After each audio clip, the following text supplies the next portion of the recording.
everybody. So today I thought I would do a video about color cards and just kind of talk about what they are, what they do, and just kind of ramble on about them a little bit.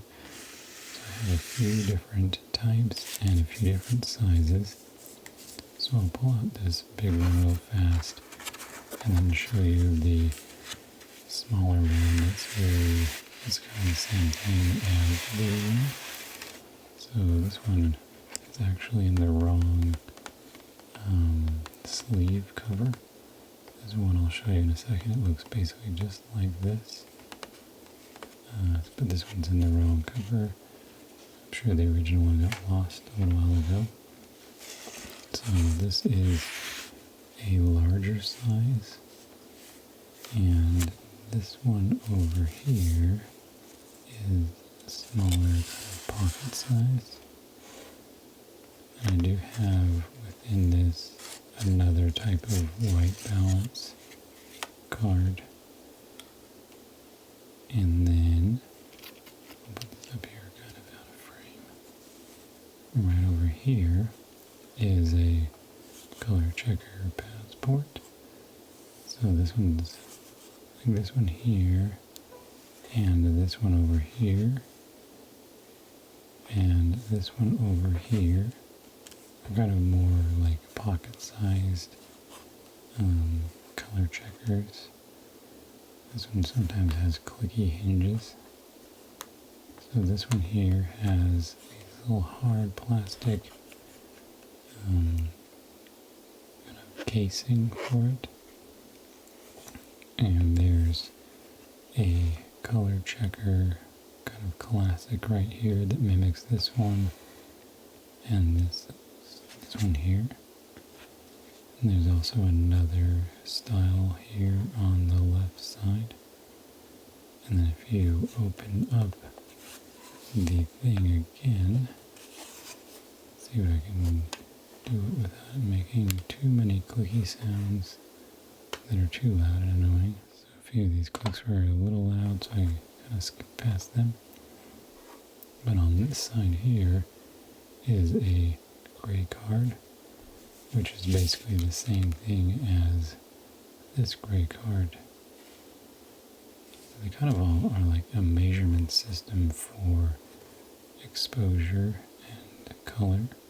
So this one here is meant to kind of open up in a trifold situation, so you can maybe set it down and then have your camera pointing this way, and then you can use one hand or just kind of leave it sitting there. So this one has kind of a hard plastic casing like I was mentioning before, and a couple different sizes or styles of chips on it. So basically what this means is it's kind of like an inch. So if you think of an inch on a ruler or on a tape measure or wherever is always the same length. And so you can measure whatever you need to by an inch. And in film and in photography, these paint chips are all technically the exact same color. So if I open this up like so, you'll notice, flip it around like this, you'll notice all the chips are in the same place. So for instance, also I should mention, these are actual paint chips that are calibrated in the factory, in the X-Rite factory, so you don't really want to be touching them with your hands, because then it kind of ruins the actual color and the kind of color science of it. So you kind of want to not touch the actual chips with your fingers, and you want to leave them in their case or their sleeve, trying to kind of not expose them to light, because obviously the light or the sun will make them fade or lighten up, and then it's not technically the same color as it was. It's like if you had a ruler and the inch mark kind of faded or whatnot, you wouldn't know exactly where the inch is. But so for instance, this brown here on this very corner here, and this brown here, and this brown here are all technically the exact same color if you're to read them on a color meter. And so that's kind of the goal of these, is to be able to put them in front of the camera. And a lot of times you use like this gray right here, and this gray here, and this gray here match the same gray that's on the back side of this card here, and it technically matches the same gray as what's below here.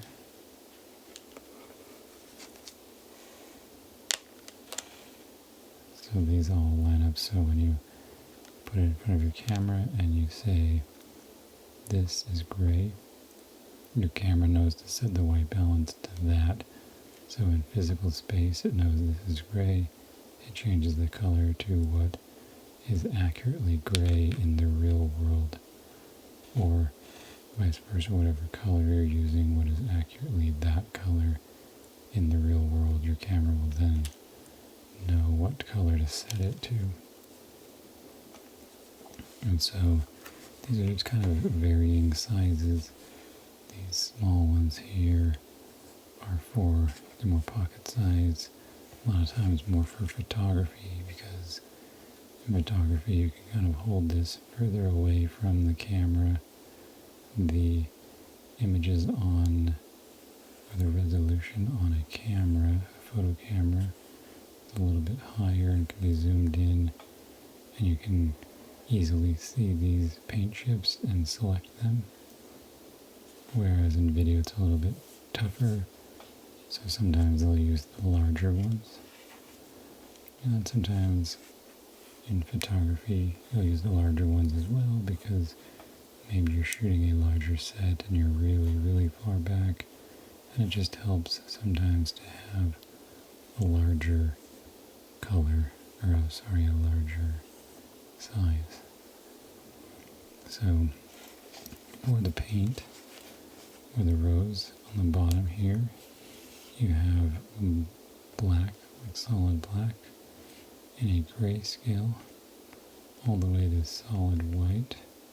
And again, this is your color checker gray.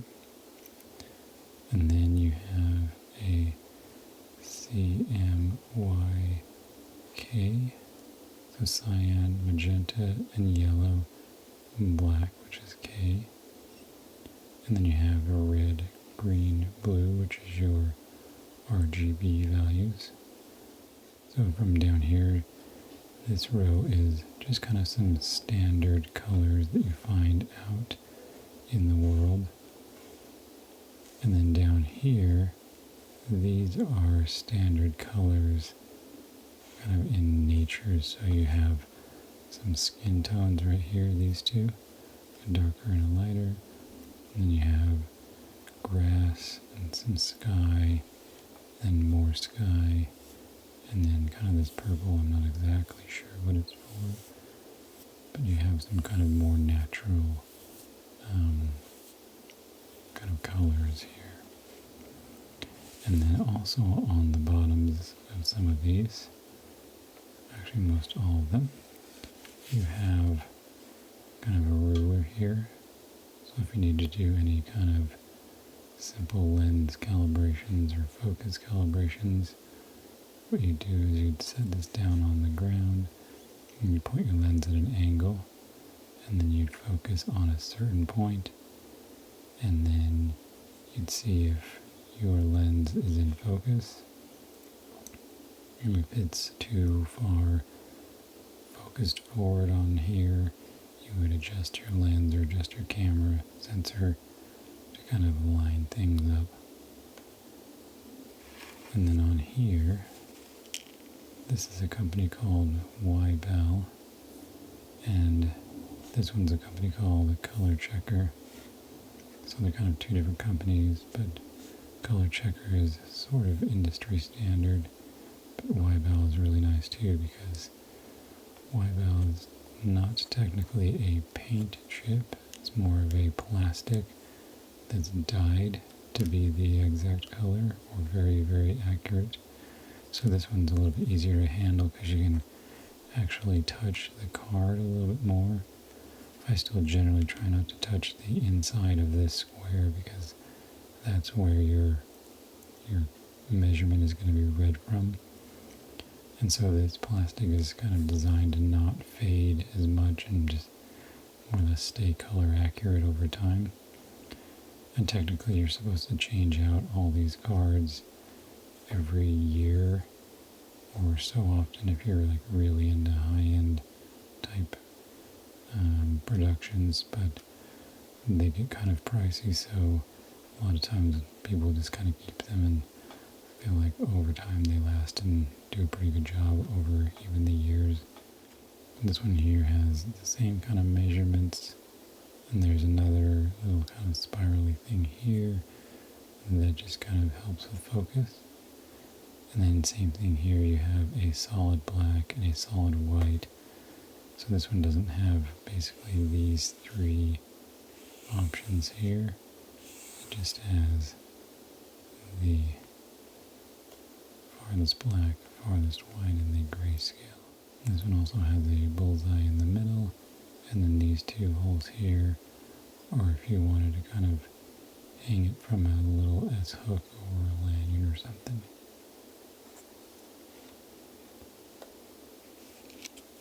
And then also down here on the bottom, there's a few more gray chips for more graduated kind of color reading.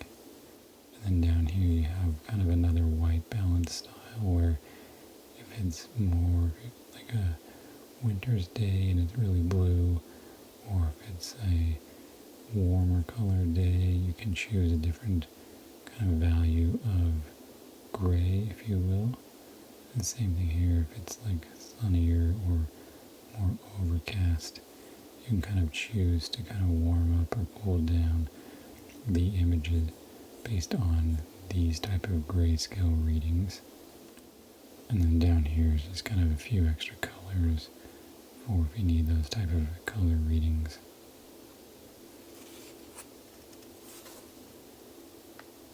Go ahead and close these ones up. See if it's not too clicky. So this, again, like I said, has a really nice plastic case.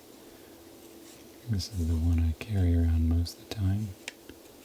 I also keep this one and this Weibel card. I'm going to keep these ones in the same sleeve that the tiny color checker came in.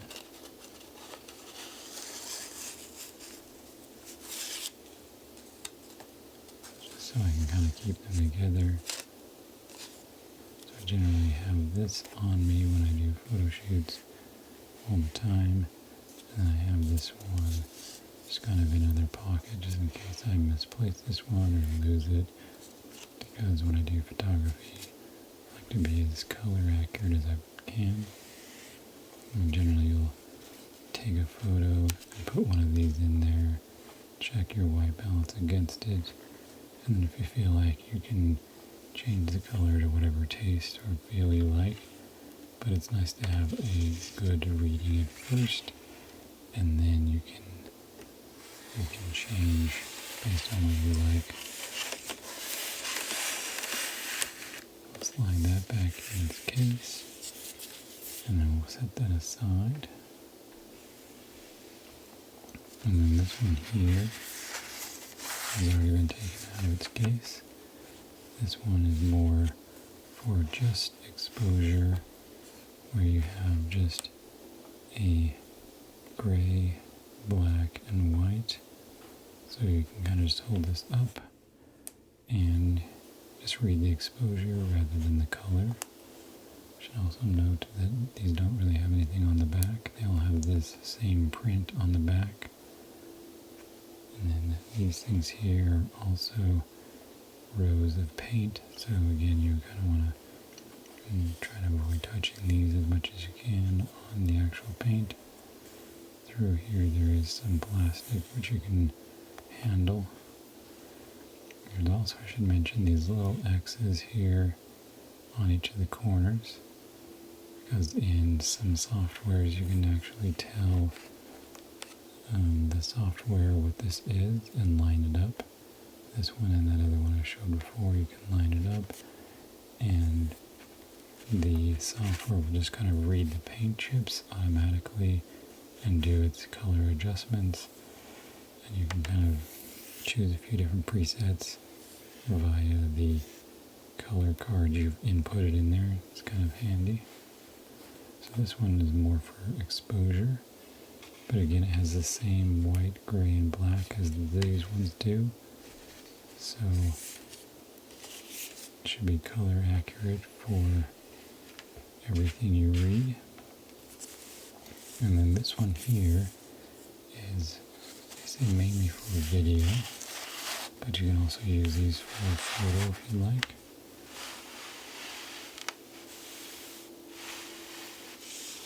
This one has set this aside really quickly. So on the back here you have one very, very large gray panel. Again, it's the same gray as in the Y-Bell card, as in the all the other color cards.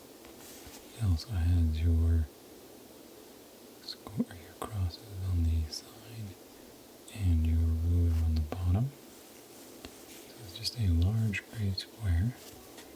And then on the back you have another kind of reader. So the gray square would probably fit right here in this line that's on the back side. And on here you have more exposure tools. So you have a solid black.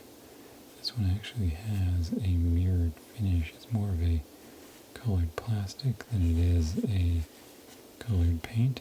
There's a little speck on there. And these ones are actually chips.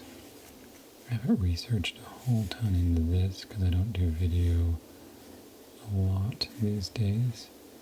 But these ones again are more, you kind of have a skin tone line here. If you have a editing software, you'd pull your bit of footage, you'd take 3 to 8 seconds of footage of just this, and then you can like make a mask on these little circles that are right here. If I can hold these up a little bit higher, you can see them.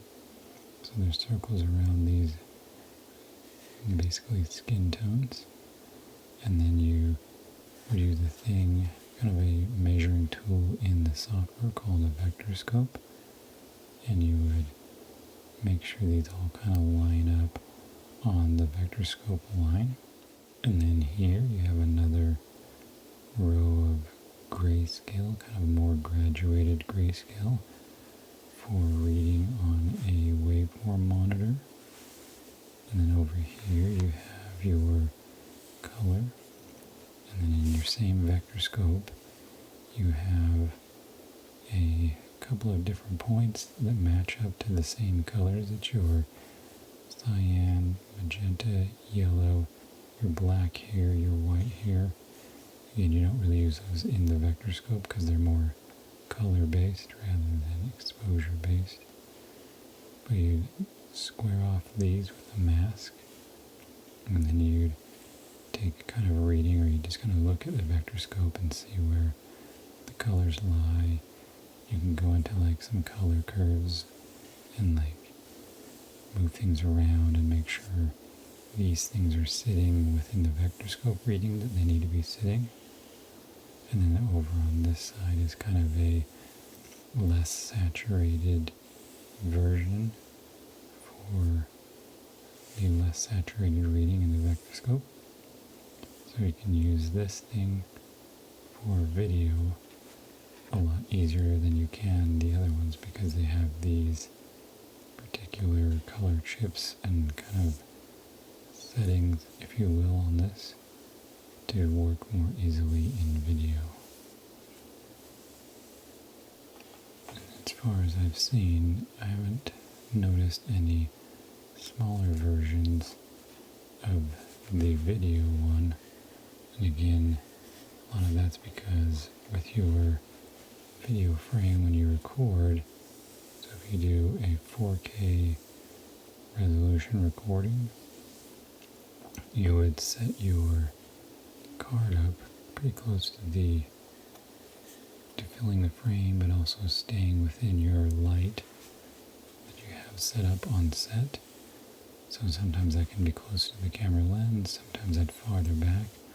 So again, having a larger size helps for when you need to mask things off, because in video it's a lot harder to zoom in to your frame and to what you have recording without it starting to get kind of pixelated and losing quality and all that.